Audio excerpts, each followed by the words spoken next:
Hello दोस्तों, स्वागत है आपका हिंदी साहित्य चैनल पर। और आज मैं आपके लिए बहुत ही इम्पोर्टेंट वीडियो लेके आई हूँ जो कि आदिकाल से संबंधित है। इसमें प्रमुख कथन जो हैं सभी रचनाकारों द्वारा जो दिए गए हैं उनका मैंने संकलन किया है, और जिसमें आदिकाल से संबंधित प्रमुख कथन जो कि सभी एग्ज़ाम्स में पूछे जाते हैं वो आपके लिए बहुत ही इम्पोर्टेंट मैंने आपके लिए वीडियो बनाया है।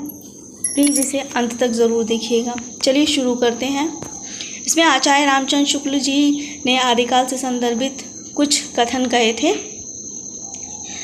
उनमें से प्रमुख हैं, प्राकृत की अंतिम अपभ्रंश अवस्था से ही हिंदी साहित्य का आविर्भाव हुआ था।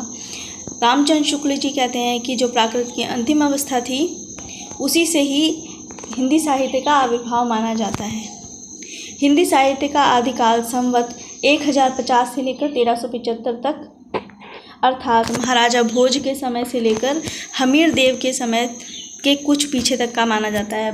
तो दोस्तों, ये प्रश्न में भी पूछा जाता है आपसे, टीजीटी पीजीटी में इसके बारे में पूछा गया है कि कब से कब तक इसकी समय सीमा थी जो आचार्य रामचंद्र शुक्ल जी के अनुसार थी। तो कब से कब तक थी? 1050 से लेकर के 1375 संवत तक मानी जाती है। और इसका समय किसके समकालीन था? महाराजा भोज के समय समकालीन था।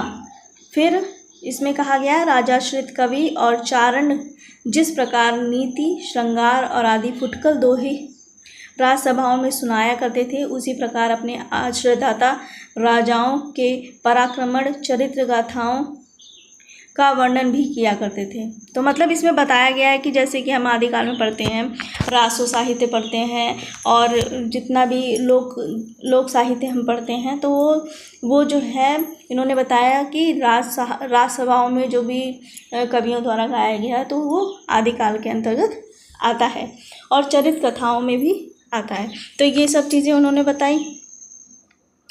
यही प्रबंध परंपरा रासों के नाम से पाई जाती है, जिसे लक्ष्य करके इस काल को हमने वीरगाथा काल कहा है।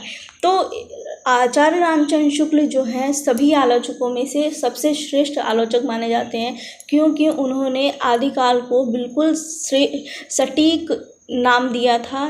और जो इस साहित्य की जो विधा में सबसे ज़्यादा महत्वपूर्ण था वो था वीर कविताएं या रचनाएं जितनी भी थी, तो वीर काव्य ज़्यादा लिखा गया। तो इसमें इसीलिए इन्होंने इसको वीरगाथा काल नाम दिया था, जो कि बिल्कुल सटीक है। आगे देखते हैं।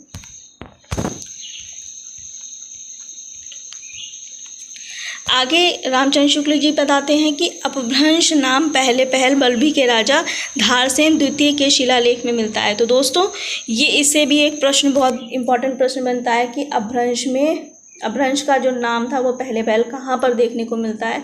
तो बता सकते हैं कि बल्लभी के राजा धारसेन द्वितीय के शिलालेख में मिलता है। ये प्रश्न टीजीटी पीजीटी में बहुत पूछा जाता है, यूजीसी नेट जेआरएफ में भी बहुत पूछा जाने वाला प्रश्न है, जिसमें उसने अपने पिता गुहसेन विक्रम संवत 650 के पहले को संस्कृत, प्राकृत और अपभ्रंश तीनों का कवि कहा है। तो यहाँ से हमें पता चलता है कि अपभ्रंश का नाम सबसे पहले हमें पता चला यहाँ पर। फिर आगे देखते हैं। सिद्धों की उद्धृत रचनाओं की भाषा देश भाषा मिश्रित अपभ्रंश या पुरानी हिंदी की काव्य भाषा है। फिर आगे पढ़ते हैं। पुरानी हिंदी की व्यापक काव्य भाषा का ढांचा शौरसेनी प्रसूत अपभ्रंश अर्थात ब्रज और खड़ी बोली पश्चिमी हिंदी का था। फिर आध्यात्मिक रंग के चश्मे आजकल बहुत सस्ते हो गए हैं और उन्हें चढ़ाकर जैसे कुछ लोगों ने गीत गोविंद के पदों को आध्यात्मिक संकेत बताया है, वैसे ही विद्यापति के इन पदों को भी बताया है। तो ये जो कथन है ये मुझे आप बताएंगे कमेंट के माध्यम से कि ये किसने कहा है कथन, और ये बहुत पूछा जाने वाले प्रश्न है जो कि सभी एग्जाम्स में पूछा जाता है। आगे देखते हैं। फिर लिखा है कि देवसेन कृत शावकाचार को हिंदी की पहली रचना माना जाता है। फिर जॉर्ज ग्रेयर्सन ने आदिकाल के अंतर्गत 9 कवियों को शामिल किया था। मिश्र बंधुओं ने आदिकाल में पहले 19 कवियों को शामिल किया। फिर अगले संस्करण में सिद्धों एवं नाथों को शामिल कर संख्या इसकी 75 कर दी थी। आचार्य रामचंद्र शुक्ल ने आदिकाल को अनिर्दिष्ट लोक प्रवृत्ति का युग कहा है। ये बहुत इम्पॉर्टेंट लाइन है जो कि अक्सर एग्जाम में पूछी जा सकती है। जो अनिर्दिष्ट लोक प्रवृत्ति का युग किसने कहा था? तो आचार्य रामचंद्र शुक्ल जी ने कहा था। फिर आते हैं आचार्य हजारी प्रसाद द्विवेदी ने आदिकाल को अत्यधिक विरोधी और व्याघातों का युग कहा है। फिर आचार्य रामचंद्र शुक्ल जी का कथन है आदिकाल से संबंधित, उस समय जैसे गाथा कहने से प्राकृत का बोध होता था, वैसे ही दोहा या दूहा कहने से अपभ्रंश का पद्य समझा जाता था।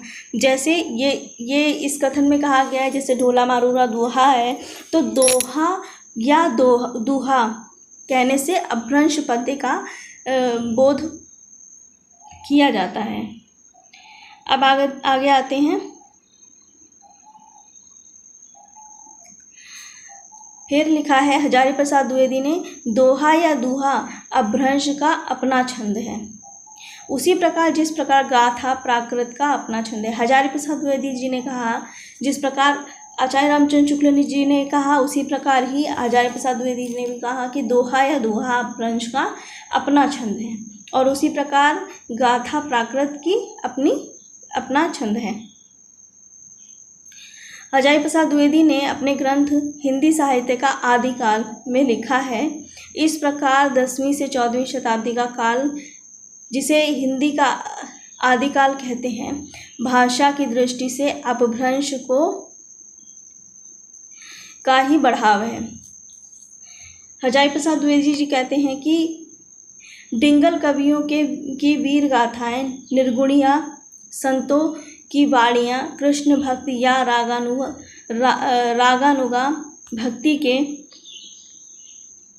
साधकों के पद, राम भक्त या वैधि भक्ति के उपासकों की कविताएं, सूफी साधना से पुष्ट मुसलमान कवियों के तथा ऐतिहासिक हिंदी कवियों के रोमांस और रीति काव्य, ये 6 धाराएं अपभ्रंश कविता का स्वाभाविक विकास हैं। तो ये आचार्य हजारी प्रसाद द्विवेदी जी ने कहा।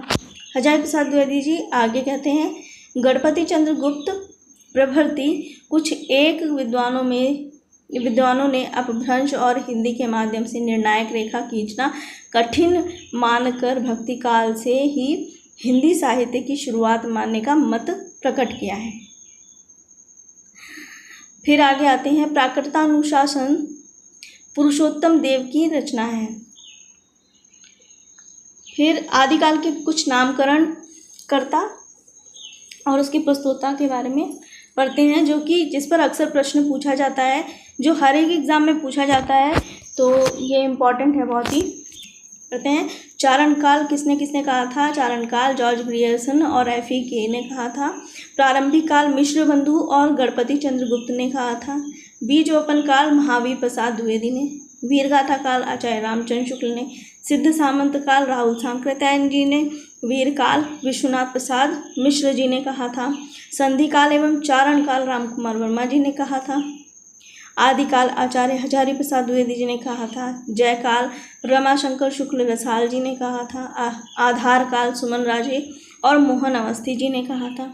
अपभ्रंश काल धीरेन्द्र वर्मा और बच्चन सिंह जी ने कहा था। उद्भव काल वासुदेव सिंह जी ने कहा था। संक्रमण काल राम खिलावन पांडे जी ने कहा था। तो इस प्रकार अब पढ़ते हैं हिंदी के पहले कवि और प्रस्तोता। हिंदी के पहले कवि किसने माने हैं, वो किसको माना है, इसके बारे में है। तो शिव सिंह सेंगर जी ने पुष्यदंत या पुंड को पहला कवि माना है। फिर गणपति चंद्र गुप्त ने शालिभद्र सूरी जी को माना है। रामकुमार वर्मा ने स्वयंभू को माना है। राहुल सांकृत्यायन ने सरहपा को माना है। हजारी प्रसाद द्विवेदी ने अब्दुल रहमान को माना है। डॉक्टर बच्चन सिंह ने विद्यापति को माना है। चंद्र शर्मा गुलेरी जी ने मुंज को माना है। तो इस प्रकार ये आपका आदिकाल से संबंधित सामान्य जानकारी मैंने आपके साथ शेयर की है। ये आपको वीडियो कैसा लगा ये मुझे ज़रूर कमेंट के माध्यम से बताइएगा। अगर अच्छा लगता है तो मेरी वीडियो को लाइक शेयर और सब्सक्राइब ज़रूर करिएगा। Thank you so much.